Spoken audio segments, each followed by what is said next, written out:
नमस्कार दोस्तों, study zone education के daily current affairs lecture series में आप सभी लोग का एक बार फिर से स्वागत है। इस वीडियो में बात करेंगे आज के दिन भर के मोस्ट इंपॉर्टेंट करंट अफेयर्स के बारे में। तो ध्यान से देखिएगा इस पूरे वीडियो को। अगर आप किसी भी गवर्नमेंट जॉब एग्जाम की प्रिपरेशन कर रहे हैं दोस्तों, अगर जिसमें करंट अफेयर्स पूछा जाता है, तो आप सबसे पहले करंट अफेयर्स देखने के लिए हमारे चैनल को सब्सक्राइब कर सकते हैं। हम लोग रोज़ शाम को दिन भर के करंट अफेयर्स डिस्कस करते हैं सबसे पहले। तो आपके एग्ज़ाम्स के लिए हमारी ये डेली सीरीज़ काफ़ी ज़्यादा बेनिफिशियल होगी। सो स्टार्ट करते हैं आज की करंट अफेयर का अपने पहले क्वेश्चन के साथ। हमारा आज का पहला क्वेश्चन है कि विश्व हेपेटाइटिस डे यानी कि विश्व हेपेटाइटिस दिवस कब मनाया जाता है। सो विश्व हेपेटाइटिस दिवस हर साल मनाया जाता है 28 जुलाई को, यानी कि ऑप्शन सी वाला यहाँ पर से बिल्कुल सही है। तो याद रखिएगा, काफ़ी इंपॉर्टेंट क्वेश्चन है, लेटेस्ट डे है, तो ये आपको पता होना चाहिए। और हेपेटाइटिस के बारे में आपको पता होगा, ये एक लीवर से जुड़ी हुई समस्या होती है जिसमें लीवर की जो कोशिकाएं हैं उसमें सूजन आ जाती है और लीवर क्षतिग्रस्त होने लगता है। वैज्ञानिकों ने हेपेटाइटिस के लिए जिम्मेदार 5 वायरसों की खोज की है जिन्हें ए, बी, सी, डी और ई कैटेगरी में डिवाइड किया गया है। यहाँ पर से हमारे लिए ये काफ़ी इंपॉर्टेंट पॉइंट बनेगा कि हेपेटाइटिस डे 2020 का थीम क्या रखा गया था। तो आपको थीम पता होना चाहिए। 2020 के लिए इसकी थीम रखी गई है हेपेटाइटिस मुक्त भविष्य, ठीक है, यानी कि हेपेटाइटिस फ्री फ्यूचर। ये जो है थीम रखा गया है विश्व हेपेटाइटिस दिवस 2020 का। क्वेश्चन नंबर सेकंड है कि जुलाई 2020 में किस देश के पूर्व प्रधानमंत्री नजीब रजाक भ्रष्टाचार के 7 आरोपों में दोषी करार दिए गए। ये जो नजीब रजाक हैं, ये कौन से देश के पूर्व प्रधानमंत्री हैं जिन पे भ्रष्टाचार के आरोप लगे और अभी इनको दोषी करार दिया गया है। तो इसका जो सही आंसर है वो है ऑप्शन ई वाला, यानी कि मलेशिया। मलेशिया के पूर्व प्रधानमंत्री हैं नजीब रजाक और अभी रिसेंटली भ्रष्टाचार के 7 आरोपों में इनको दोषी करार दिया गया है। 2009 में पदभार ग्रहण करने के बाद इन्होंने मलेशिया के आर्थिक विकास में तेज़ी लाने के लिए एक MDB, जो कि जिसकी फुल फॉर्म मैंने यहाँ पर लिखी हुई है, ये एक कोष बनाया था इन्होंने, मलेशिया डेवलपमेंट कोष बनाया था, ठीक है। और उस कोष का इस्तेमाल जो है यहाँ पर एक मलेशिया के डेवलपमेंट में करने वाले थे, लेकिन इन लोगों ने क्या किया कि जो फंड बनाया था इन लोगों ने, उसका इस्तेमाल जो है अरबों रुपए की जो है अरबों डॉलर की हेराफेरी करने में लगा दिया। तो इन पे आरोप है कि इन्होंने अरबों डॉलर की जो है हेरफेर कर रखी है। तो भ्रष्टाचार के आरोप इनके ऊपर हैं, इसी वजह से इनको इस्तीफा भी देना पड़ा था अपने पद से। तो ध्यान रखिएगा, अभी रिसेंटली इनको जो है भ्रष्टाचार के आरोप जो है इन पे पहला जो सुनवाई हुई है उसमें इनको भ्रष्टाचारी माना गया है 7 आरोपों में। मलेशिया की राजधानी कुआलालंपुर है, यहाँ की जो मुद्रा है वो है रिंगित। अगर मैं आपको मलेशिया ले चलूँ तो हम लोग मैप में देखेंगे अपने इंडिया से जस्ट नीचे की तरह का अगर आप देखेंगे तो ये जो रेड कलर बाउंड्रीज़ के अंदर है ये मलेशिया का हिस्सा आता है, ठीक है। चलिए इसके बाद हम लोग बात करते हैं क्वेश्चन नंबर तीसरे की कि जुलाई 2020 में निम्नलिखित में से किसे ट्यूनेशिया का प्रधानमंत्री चुना गया है। अभी रिसेंटली ट्यूनेशिया के प्रधानमंत्री चुने गए हैं हिसेम मैचिचिच, ठीक है। तो ये चीज़ याद रखिएगा, हिचेम मैचिचिच को अभी रिसेंटली ट्यूनेशिया का नया प्रधानमंत्री बनाया गया है। इससे पहले एलिस फाकफाक जो है यहाँ के प्रधानमंत्री थे, मैंने आपको बताया था कि इन्होंने इस्तीफा दे दिया था। तो अब जो है यहाँ पर नए प्रधानमंत्री मिल चुके हैं ट्यूनेशिया को।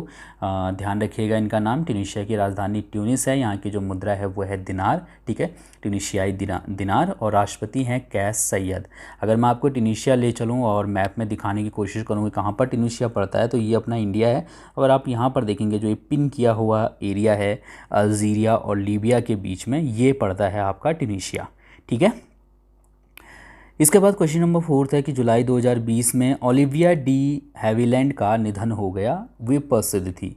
ओलिविया डी हैविलैंड ये किस लिए प्रसिद्ध थी, ये हमें यहाँ पर से बताना है। तो ये बहुत फेमस अभिनेत्री थी, ठीक है। ये इतनी फेमस थी कि इनको 2 बार जो है ऑस्कर अवार्ड तक दिया जा चुका था। 104 साल की उम्र में इनका निधन हुआ है। याद रखिएगा कि 1946 में एक फ़िल्म आई थी टू ईच हिज ओन, ठीक है, टू ईच हीज़ ओन जो है एक फ़िल्म आई थी।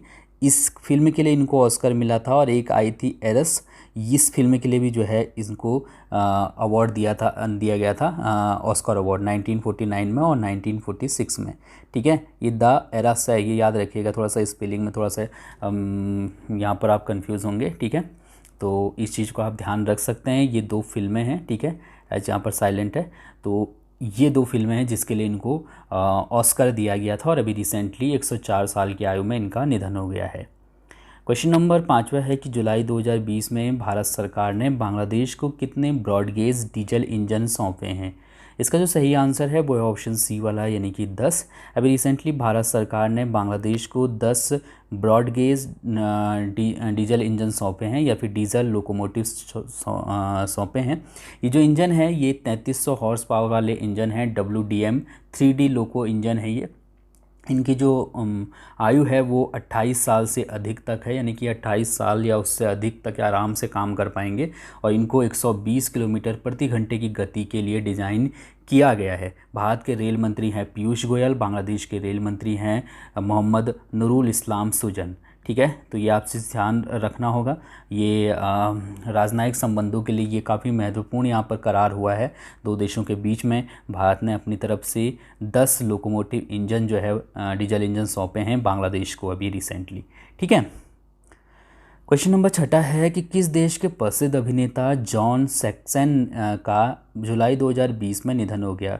जॉन सैक्सन ये कौन से देश के प्रसिद्ध अभिनेता थे जिनका अभी रिसेंटली निधन हो गया है?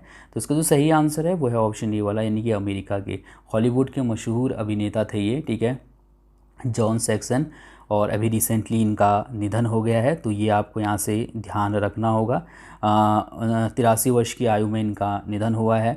60 साल के करियर में 200 से अधिक फिल्मों में इन्होंने काम किया था और इन्होंने ब्रूसली के साथ एंटर द ड्रैगन में भी जो है काम किया था। ब्रूसली जाने जाते हैं अपने मार्शल आर्ट के लिए, तो मार्शल आर्ट के लिए जो है जॉन सैक्सन को भी जाना जाता था। ठीक है, तो ये अभिनेता भी थे और मार्शल आर्टिस्ट भी थे ये। ठीक है, तो ये दोनों ही चीज़ें मतलब थे ये, तो आप याद रख सकते हैं, इंपॉर्टेंट है ये क्वेश्चन भी। क्वेश्चन नंबर 7 है कि भारत कॉटन एक्सपोर्ट को बढ़ावा देने के लिए किस देश में कॉटन वेयर हाउस स्थापित करेगा? इसका जो सही आंसर है वो है ऑप्शन बी वाला, यानी कि वियतनाम में। अभी रिसेंटली भारत सरकार ने ये फैसला किया है कि अगर हमें कॉटन का एक्सपोर्ट बढ़ाना है तो उसके लिए हमें वियतनाम में कॉटन वेयर हाउस स्थापित करना पड़ेगा, ताकि जो भारत में जो कॉटन होता है उसको हम डायरेक्टली वियतनाम जो वेयर हाउस है अपने वहाँ पर भेज पाएंगे। ठीक है, तो इस चीज़ याद रखिएगा। वियतनाम की राजधानी हनोई है, मुद्रा है यहाँ की वियतनामी डोंग। अगर मैं आपको वियतनाम ले चलूँ और मैप में दिखाऊँ कहाँ पर है वियतनाम, तो ये इंडिया है और यहाँ पर नीचे साइड आप देखेंगे तो ये पड़ता है वियतनाम।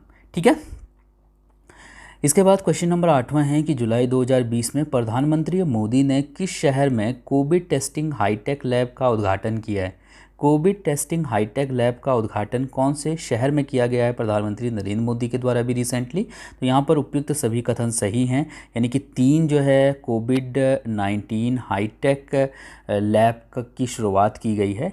ये जो लैब हैं ये नोएडा, मुंबई और कोलकाता में स्थित हैं। प्रधानमंत्री नरेंद्र मोदी ने वीडियो कॉन्फ्रेंसिंग के माध्यम से इन 3 जगहों पर इस हाई टेस्टिंग फैसिलिटी वाले लैब का उद्घाटन किया है, तो ये आप याद रख सकते हैं। ये जो लैब है ये ना सिर्फ कोरोना की से रिलेटेड टेस्ट करेगा, बल्कि hepatitis B, hepatitis C, HIV और डेंगू सहित दूसरी बीमारियों के लिए भी यहाँ पर जाँच की सुविधा प्रदान की गई है। तो आप ध्यान रखिएगा, नोएडा, मुंबई और कोलकाता इन 3 जगहों पर हाई फैसिलिटी वाली लैब की शुरुआत की है। प्रधानमंत्री नरेंद्र मोदी ने इसका उद्घाटन किया। इसके बाद क्वेश्चन नंबर 9 है कि the India way strategies for an uncertain world नामक पुस्तक के लेखक कौन है? इसका जो सही आंसर है वो है ऑप्शन ए वाला, यानी कि doctor S Jaishankar. Doctor S Jaishankar हमारे केंद्रीय विदेश मंत्री हैं और उन्हीं के द्वारा इस पुस्तक को लिखा गया है। पुस्तक का नाम जरूर याद रखिएगा, the India way strategies for an uncertain world जो है इस पुस्तक का नाम है। 7 सितंबर को ये पुस्तक रिलीज़ होगी। इसको हार्पर कॉलिंस इंडिया के द्वारा प्रकाशित किया जाएगा। एस जयशंकर ने इसमें भारत को पेश आने वाली चुनौतियों और संभावित नीतिगत प्रतिक्रिया का उल्लेख किया है। ठीक है, तो ये आप याद रख सकते हैं। पुस्तक का बेसिकली यहाँ पर जो इम्पोर्टेंट चीज़ है हमारे लिए वो यही है कि इस पुस्तक के राइटर कौन है, सीधे सीधे। ठीक है, आपसे पूछा जाएगा तो यही पूछा जाएगा। चलिए, इसके बाद क्वेश्चन नंबर 10वां है कि जुलाई 2020 में संयुक्त राष्ट्र द्वारा जारी एक रिपोर्ट के अनुसार लॉकडाउन के दौरान दिल्ली में नाइट्रोजन ऑक्साइड के स्तर में कितने फीसदी तक की गिरावट दर्ज की गई? तो इसका जो सही आंसर है वो ऑप्शन डी वाला है, यानी कि 70%। अभी रिसेंटली संयुक्त राष्ट्र ने एक रिपोर्ट जारी की है और इस रिपोर्ट में ये कहा गया है कि कोविड-19 के कारण जो पूरे देश में लॉकडाउन लगा था, उसमें जो है दिल्ली, जो कि हमारे देश की राजधानी है, वहाँ पर लॉकडाउन के दरमियान नाइट्रोजन ऑक्साइड के स्तर में 70% से अधिक की गिरावट दर्ज की गई है। साथ ही साथ इसमें ये बताया गया है इस रिपोर्ट में कि चीन के जो शहरी इलाके हैं वहाँ पर 40% तक की जो है नाइट्रोजन ऑक्साइड की गिरावट दर्ज की गई है। इसी तरीके से बेल्जियम और जर्मनी में 20%, अमेरिका के विभिन्न इलाकों में 19 से 40% के बीच में नाइट्रोजन ऑक्साइड के स्तर में कमी पाई गई है। तो इस रिपोर्ट में ये कहा गया है कि सरकार अगर सही निर्णय लेती है तो आने वाले टाइम में पोल्यूशन को कम किया जा सकता है, लेकिन अगर सरकार कोई ठोस कदम नहीं उठाती है तो फिर ये जो नाइट्रोजन का जो स्तर कम हुआ है ये बहुत जल्दी जो है वापस फिर बढ़ जाएगा और कोई फ़ायदा नहीं होने वाला है इस गिरावट का। ठीक है, तो याद रखिएगा इस चीज़ को, 70% से अधिक की गिरावट दर्ज की गई है दिल्ली में नाइट्रोजन ऑक्साइड के स्तर में लॉकडाउन के दौरान। इसके बाद क्वेश्चन नंबर 11 है कि जुलाई 2020 में निम्नलिखित में से किस देश ने जुयान 3 नामक हाई रेजोल्यूशन मैपिंग उपग्रह लॉन्च किया है। जुयान 3 नामक ये जो हाई रेजोल्यूशन मैपिंग उपग्रह है ये चीन का उपग्रह है। सो सी वाला यहाँ पर से बिल्कुल सही है। अभी रिसेंटली चीन ने इस उपग्रह को ताइयुआन उपग्रह प्रक्षेपण केंद्र से प्रक्षेपित किया था। ठीक है, तो ये जो है हाई रेजोल्यूशन जो इमेजेस है वो कैप्चर करेगा। ठीक है, तो याद रखिएगा जुयान 3 जो है इस उपग्रह का नाम है। अगर हम चीन की बात करते हैं तो चीन की राजधानी बीजिंग है, यहाँ की जो मुद्रा है वो है रॉनमेनबी। इसके बाद क्वेश्चन नंबर 2 है हमारा 12वां है हमारा कि निम्नलिखित में से किस संस्था के द्वारा जुलाई 2020 में डियर टू ड्रीम 2.0 की शुरुआत की गई। डियर टू ड्रीम 2.0 की शुरुआत अभी रिसेंटली DRDO ने की है, यानी कि ऑप्शन ए वाला यहाँ पर से बिल्कुल सही है। बेसिकली एक तरीके की ये प्रतियोगिता है जिसमें अगर आप भी कोई इनोवेटर्स या कोई स्टार्टअप्स है आपका, तो आप इस प्रतियोगिता में हिस्सा ले सकते हैं। अगर आपके स्टार्टअप को चुना जाता है या फिर आपको चुना जाता है तो आपको पुरस्कार के तौर पे 10 लाख रुपए मिलेंगे अगर आपका स्टार्टअप है। और अगर आप व्यक्तिगत तौर पे अगर एक व्यक्ति हैं और कोई स्पेशल मतलब आपके पास कह सकते हो टेक्नोलॉजी है जो आपने बनाई है, तो उसके लिए अगर आपको चुन लिया जाता है तो 5 लाख रुपये आपको मिलेंगे। ठीक है, तो ये जो है DRDO का ये एक प्रतियोगिता है, डियर टू ड्रीम 2.0 जो है इसका नाम है। DRDO की अगर हम बात करते हैं तो DRDO के अध्यक्ष जी सतीश रेड्डी हैं और इसका मुख्यालय है नई दिल्ली में। इसी तरीके से इसकी स्थापना हुई थी 1958 में। दोस्तों आप बात करते हैं आपके लिए कल के प्रश्न की। इस प्रश्न का उत्तर आपको कमेंट करके बताना था। एक थोड़ा सा गड़बड़ यहाँ पर हो गई थी। एक्चुअली मैं यहाँ पर जो क्वेश्चन मैंने दिया था उसका ऑप्शन यहाँ पर सही वाला ऑप्शन नहीं था। मैंने आपसे पूछा था कि BRICS chamber of commerce and industry के संचालन समिति के मानद सलाहकार के रूप में किसे नियुक्त किया गया है, मैंने आपसे ये पूछा था। लेकिन यहाँ पर कि जो सही आंसर है वो मैं जो है यहाँ ऑप्शन में नहीं था। इसका बेसिकली सही आंसर था साहिल सेठ, और आप में से कई लोगों ने सही आंसर दिया था। ठीक है, साहिल सेठ जो है इसका सही आंसर था, वो ऑप्शन में ही नहीं था इसका सही आंसर। तो याद रखिएगा साहिल सेठ। हालांकि ये मैंने पढ़ा सही रखा है, ठीक है, मैंने चेक कर लिया है। ऐसा नहीं कि मैंने आपको गलत पढ़ाया था तो इसीलिए क्वेश्चन भी गलत हो गया, नहीं, ये क्वेश्चन गड़बड़ हो गया था। ये मैंने आपको पढ़ाया सही था उस वक्त भी। ठीक है, जब मैंने 2-4 दिन पहले ये क्वेश्चन किया था हमने 28 नहीं कब का है, शायद 25-26 तारीख का होगा, आप देख लीजिएगा। तो साहिल सेठ जो है इसका सही आंसर था। चलिए अब आपके लिए आज के प्रश्न की बात हम करेंगे। वही मैंने क्वेश्चन यहाँ पर इस तरीके से बनाया था उस दिन, तो आप देख सकते हैं। ठीक है, साहिल सेठ इसका सही आंसर था। अब हम बात करेंगे आपके लिए आज के प्रश्न की। इस प्रश्न का उत्तर आप कमेंट करके बता सकते हैं। आपके लिए आज का प्रश्न है कि 1 अगस्त 2020 को बजाज फाइनेंस के चेयरमैन कौन नियुक्त होंगे। बजाज फाइनेंस के चेयरमैन कौन नियुक्त होने वाले हैं ये आप कमेंट करके बता सकते हैं। थैंक यू सो मच इस वीडियो को देखने के लिए। आपका दिन शुभ हो, धन्यवाद। अगर आपको कोई चीज़ समझ में ना आई हो इसमें तो आप कमेंट करके मुझसे पूछ सकते हैं। Thank you.